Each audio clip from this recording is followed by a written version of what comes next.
Ano nga ba ang papel ng kababaihan sa lipunan? Sa loob ng maraming taon, sa kabila ng mga pag-unlad sa mga tungkulin ng kasarian, pagsubok pa rin ng pagsama ng mga kababaihan sa mga posisyon ng kapangyarihan at impluwensya sa mga komunidad. Paano ba mas mapapalakas ang ating komunidad kung hindi natin bibigyan ng pagkakataon ang mga kababaihan?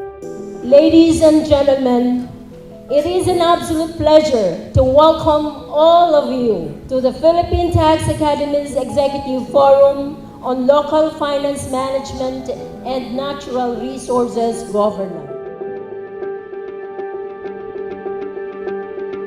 Isa sa mga paraan kung paano tinugunan ng Philippine Tax Academy ang panawagang ito ay sa pamamagitan ng Executive Forum, kung saan ilang mga nakaka-inspirang kababaihan ang inimbitahan upang ibahagi ang kanilang mga pananaw at karanasan sa lokal na pamahalaan at pamamahala ng pambansang yaman. Mostly our borrowers are women, and for reasons that was highlighted earlier, ang mga babae po ang usually ang nade-designate na magkikip ng tubig.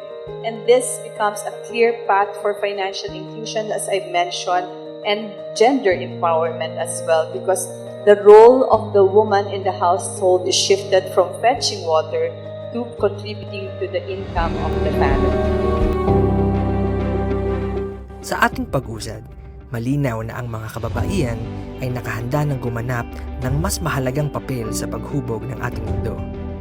Sa pamamagitan ng paghamon sa mga stereotype at pagsuporta sa isa't isa, maaari tayo lumikha ng hinaharap kung saan ang mga kababaihan ay may pantay na oportunidad upang manguna at umunlad.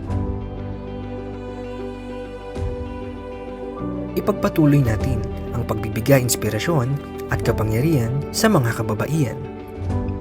Sa pagkakaisa, kaya nating basagin ng mga balakid at bumuo ng mas patas at makatarungang lipunan.